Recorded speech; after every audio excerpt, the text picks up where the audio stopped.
Blog Talk Radio. Welcome to Last First Date Radio, featuring interviews with experts in dating, relating, and mating in midlife. And now, here's your host, Sandy Weiner.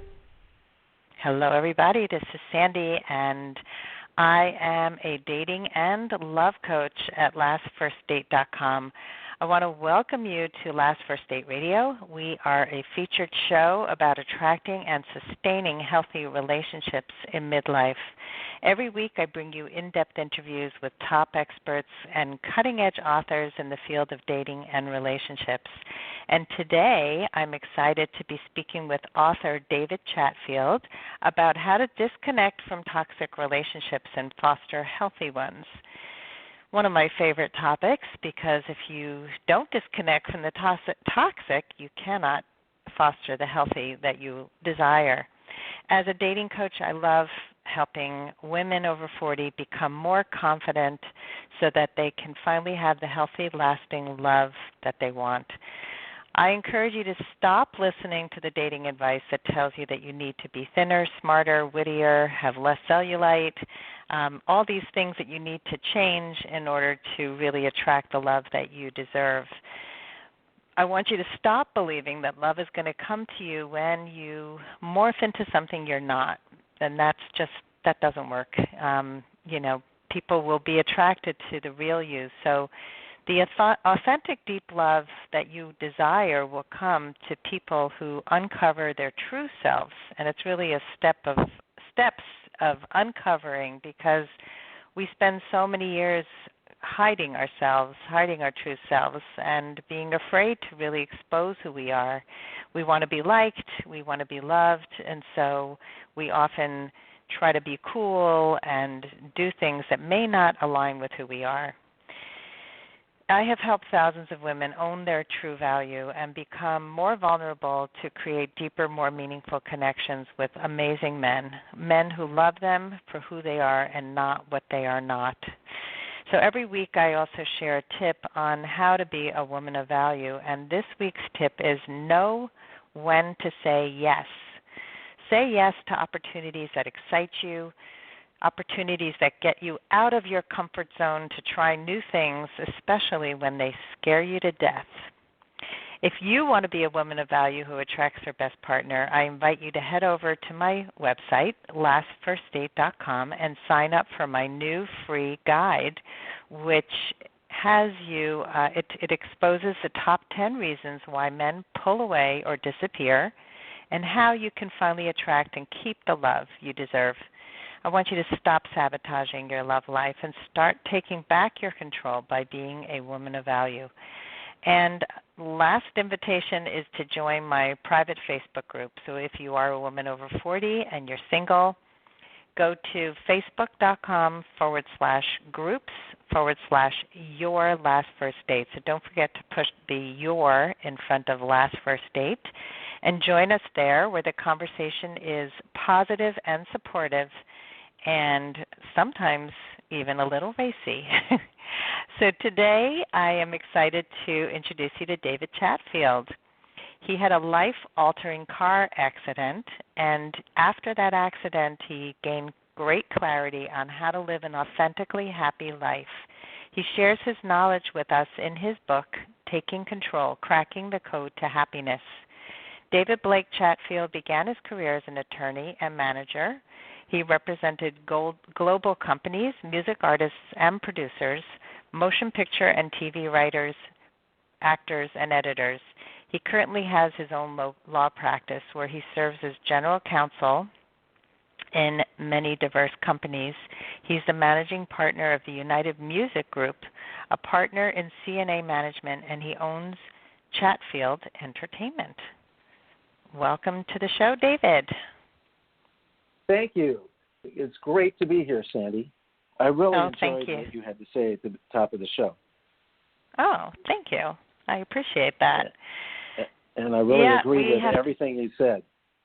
Oh, good. Well, I can't wait to hear what you have to say about authentic relationships and getting out of those toxic relationships. So you wrote this book about happiness. So tell us a little bit about what motivated you to write the book.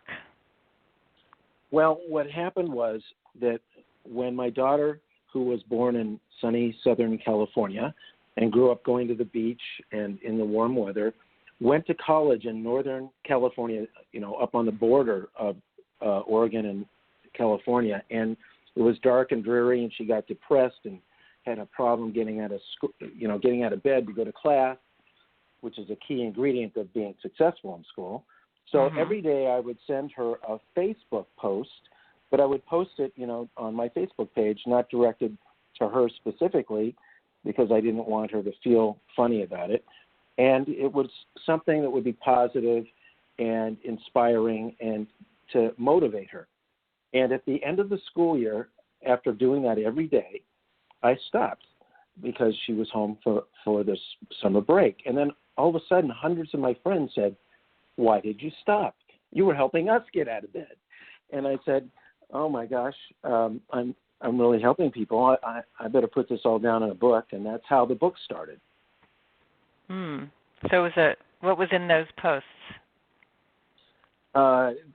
Each of the posts was a different inspiring message, and I actually designed my book.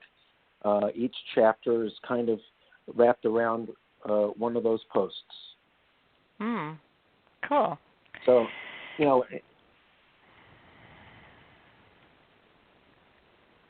Are you there? I just go ahead. Lost you. Yeah. Oh no, I thought you lost volume for a minute. So each chapter is designed around one of the posts, and so they motivated all these other people, which was a side benefit of helping your daughter. So I'm assuming that she got helped through these posts too. Absolutely. And after I wrote the book, I started getting messages from all over the world about how I was changing everyone's lives, and they were making life-altering decisions, and they were entering into more beneficial relationships. And wow, the book deals with everything from living with integrity, which I think is the foundation of every great relationship, and all the way through creating successful relationships and finding a life companion and maintaining relationships, and all the things that we learned growing up that have seemed to have forgotten over time.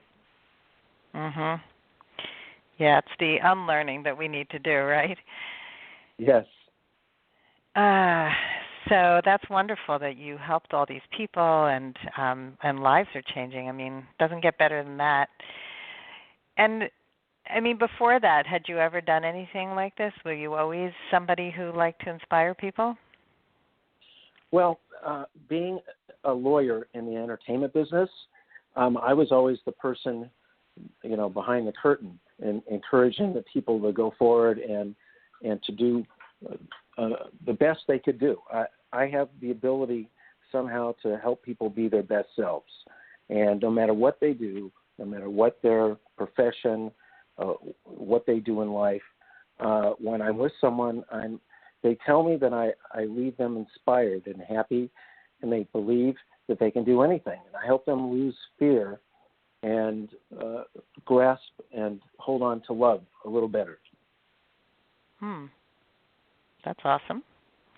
I know a little bit about the entertainment industry because I was married to a professional comedian and my son is a musician. So we deal with entertainment lawyers a lot. We did when I was married, and my son has turned down many deals because they didn't value him enough. So, it's important to protect yourself and to, I think that a lot of people sell themselves out when they're not protected by a good lawyer who helps them to honor themselves, right? Yes, and what I do in my career is I'm more of a career consultant. I deal with people on many more levels than just being their lawyer. I manage them and direct their career, and it's the same dealing with people and relationships, because we're all human beings and we all interact with each other, and the difference is that some things are business relationships and some things are love relationships. Yeah, Interesting. So let's dive a little deeper into the book.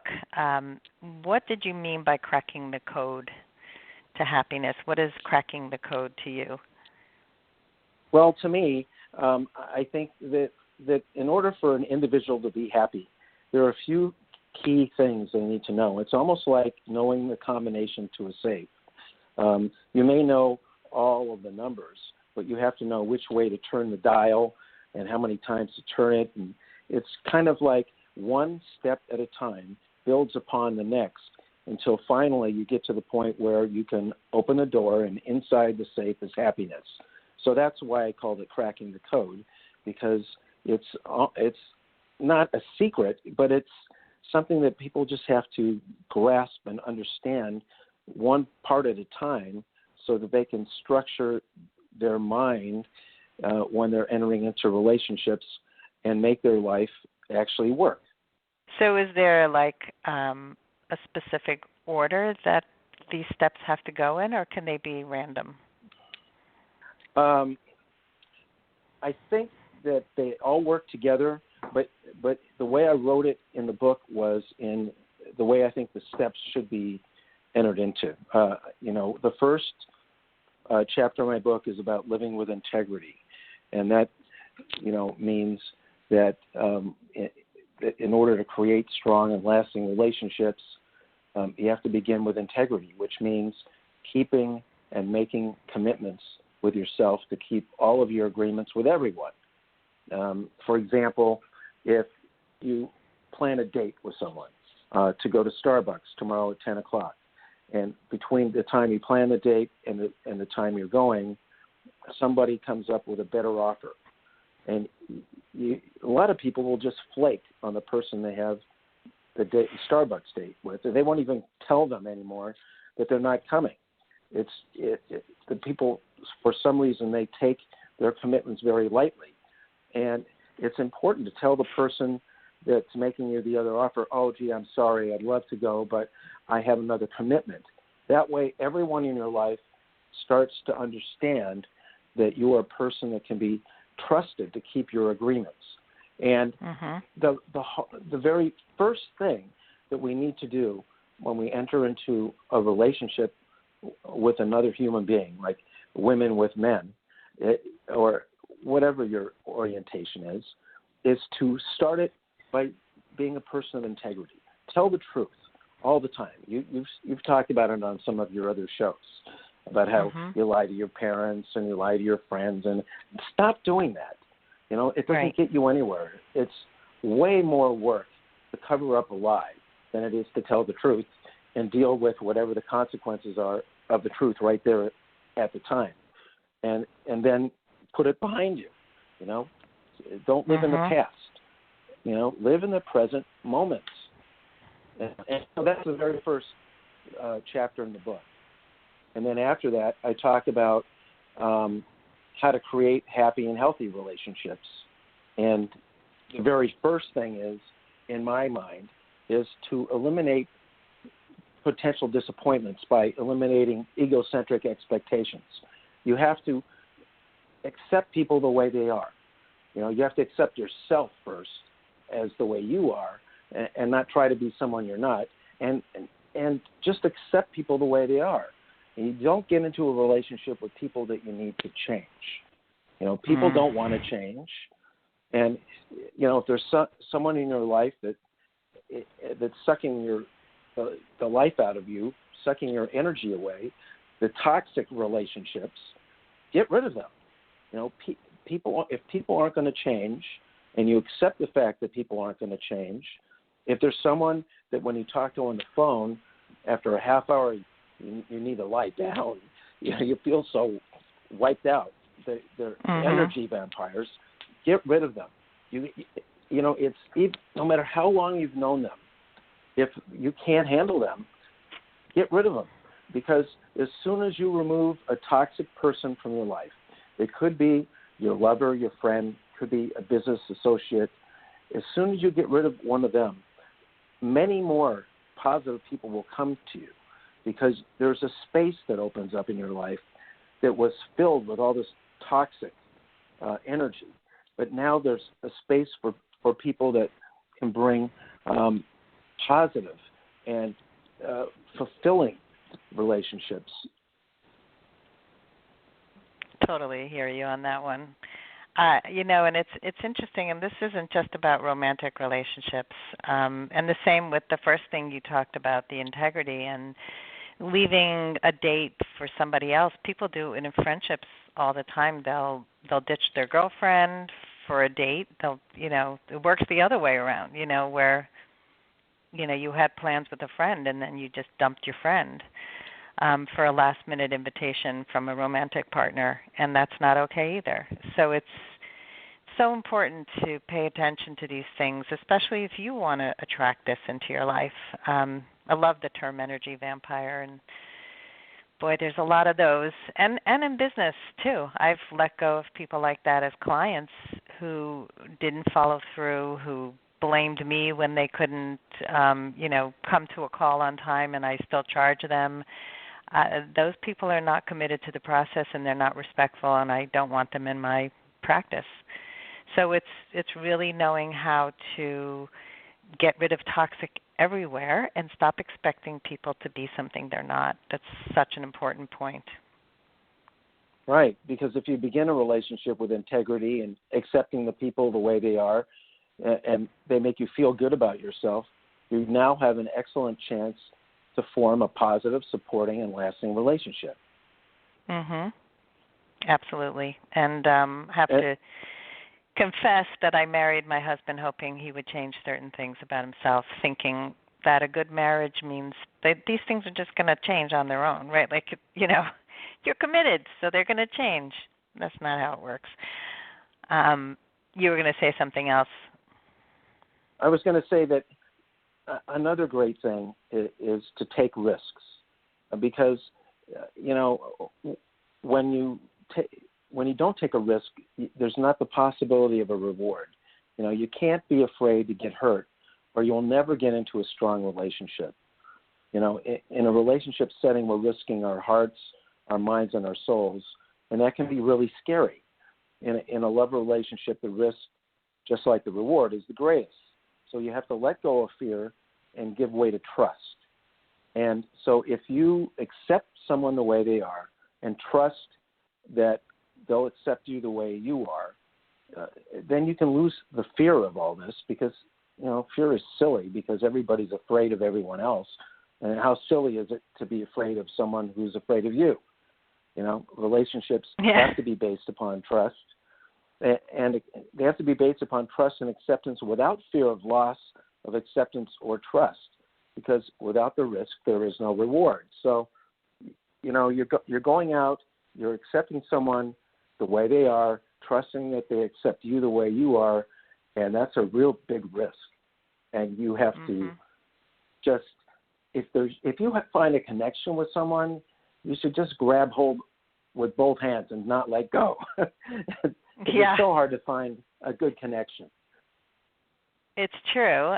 And you need other components as well. But I think people are so afraid of opening, especially after 40, 50, 60. I mean, I have clients in their 70s who are so afraid of opening. And opening to love, you also close yourself off from love by not opening. So this is such an important point about taking risks. And I think that the trust piece is what people really struggle with. And I hear it from a lot of my clients and even friends of mine who have had very long, terrible marriages. They're afraid to trust at all, trust anybody. And what I keep saying is you have to learn who to trust. You have to trust yourself first, and you have to then learn who to trust and know, what are the components of the kind of person who you want to allow into your life. People have to qualify themselves too. You don't just trust everybody, but you also don't not trust everybody. So what would you say to people who have a lot of trouble trusting? Well, the first thing is that they have to look inward and see if they're actually trying to overprotect themselves. I have many friends that have had a very difficult time forming any kind of lasting relationship because they choose the wrong person every time on purpose, because that way, subconsciously, they don't have any risk of getting tremendously hurt. You know, they always have these little breakups at the end, and they go, "Oh boy, I'm hurt." But really, that's not. They didn't risk their entire heart. They knew going in that it wasn't right subconsciously, and so they've let fear control them. And Marianne Williamson said that there are two primary emotions in the universe: love and fear. So if you're coming from love, you're not coming from fear, which fear makes you feel anxious, angry, and insecure, and worried, and resentful. And you have to leave those things and go into love. And self-acceptance is so very important, as is letting go of the past. Forgive and forget your past so you can go forward with your bright future. And that means if you've made a lot of mistakes in the past, it's okay. Take them as learning experiences, not as some type of problem that you have or that someone else has. Don't be concerned about others' outside judgments of you, because others, when they think of you, they make decisions based upon jealousy or fear, and you shouldn't allow others' jealousy or fear to affect the way you feel about yourself. So everything starts with you, and you have your agreement with yourself to live in integrity and to accept people the way they are, and maybe you should write down on a piece of paper what qualities you would like to have in a mate, and really think about it. Some people, they spend more time and energy in figuring out kind of a car they want than they do trying to find a mate. They'll walk into a bar and meet somebody without even thinking about it. Whereas if they were going to buy a car, they would pick up Consumer Reports, they'd compare, they'd go to a car dealership, they'd test drive, they do all sorts of things. If people just spend a little bit more time thinking about what they need and what they want in their mate and picturing it in their minds, and then going out in public, the type of people that they want will be naturally attracted to them, and they'll recognize them when they come, because right. The things that you want sometimes come to you, but they don't come to you wrapped the way you thought they would, and you don't recognize them, and your opportunity goes away, and it's really a shame. Yep, I hear you on that too, and I think that last piece that you said, that people don't usually come wrapped in the package that you think they were going to, or something like that. That's one of the biggest parts of the problem, is that love often comes in surprise packages, and you hear this over and over again. It's one of the most common things, that love came in a package that people never expected, and once you clear the way for that to happen, it's amazing what you draw into your life. So all this inner work that you talk about is just so critical in letting go of the toxic. And so let's, if you can share from your own experience, your own toxic relationships, and how you realized that you had them and what you did to get them out of your life. Well, you mentioned my auto accident that I had. Well, when I basically had a triple concussion, and I lost my ability to have short-term memory for about 2 months. And when I came out of that, it was like I had a hard drive wiped. Like my hard drive was clean, and all the programming I had went away. And all of a sudden, I was able to recognize, what was happening around me. And I could tell when I talked to somebody. My friend Debbie Dashinger says that if you are with someone and when they leave, you have a stomach ache or a sour stomach, and you're not feeling good, then that person is really not good for you.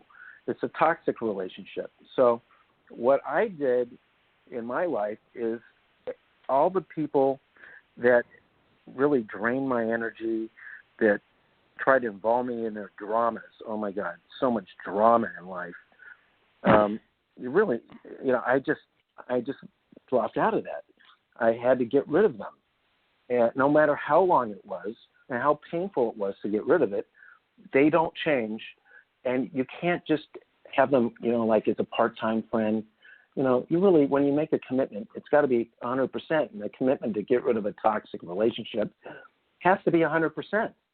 You got to just get rid of them. And if they're a family member, it's more difficult. You can't really get rid of them. But what you can do is you can limit your time with them, and you can also try to understand that being with them is not healthy for you. So, you can come up with different defenses for that. But other people who aren't in your family, you can just have to cut it off. It's really, there's nothing else you can do. It's not a hard thing in concept, but in practice it's difficult because there's some people in my life that were in there for 20, 25 years that I had to get rid of.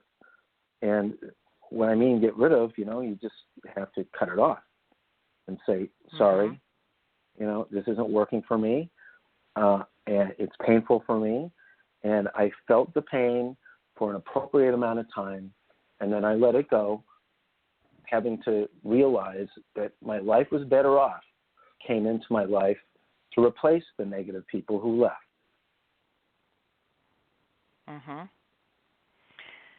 Yeah, well, this is so critical. I mean, I spend a lot of time working with clients on letting go of toxic people in their lives, and so it's good. So because you lost your memory, you were able to feel people in an intuitive way, in a way that you could not before? Yes. A friend of mine from London said, Mr. Chatfield, when you had the accident, your mind died, and now you're streaming the divine. And I think what he's trying to say is now I'm actually feeling things, and my intuition is much clearer than it was before. You said before how important intuition is. It's ultimately important. Your intuition, your first intuitive thought about something generally turns out to be correct. And we try to think about it, and we think of it logically, and all of a sudden we completely ignore our intuition, and then we make mistakes. And we need to pay more attention to our intuition and really just make the best out of our relationships that we possibly can. Yeah. And yeah. Yeah. In a love relationship, be romantic. If you feel romantic, be romantic. Don't put off until later what you can feel now. Communicate your feelings with your mate and make them feel special, because they are. Try to make each day memorable. Be considerate. You are not the center of the universe. Be secure, though. Develop independent interests without jealousy and with support. Each person becomes complete, and the relationship is uniquely complementary. If you love someone, tell them whenever you feel it. That's the way to make your relationships work. Well, that's a great way to end this segment. Really sage advice on how to have healthy relationships by letting go of the toxic, by really increasing all of these really positive ways to connect with people, and especially pay attention to your intuition and speak your emotions, because relationships are not formed based on our thoughts. They really have to be in your heart to connect deeply with somebody. So, David, can you tell everybody how to get your book and how to find you? All right. My book is available on Amazon.com, and they can find me they can send me an email at david@chatfieldentertainment.com. I answer every email. I don't have someone answering my emails. I'm on Facebook as David Chatfield, on Instagram as David Blake C, and also on Twitter as David Blake C.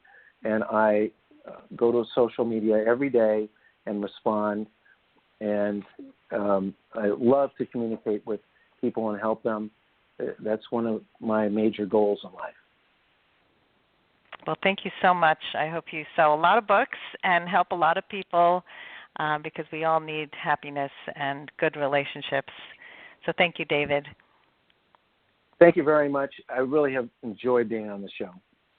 Thank you. And thank you, everyone, for listening today. And I hope you go on your last first date very soon. Have a great day.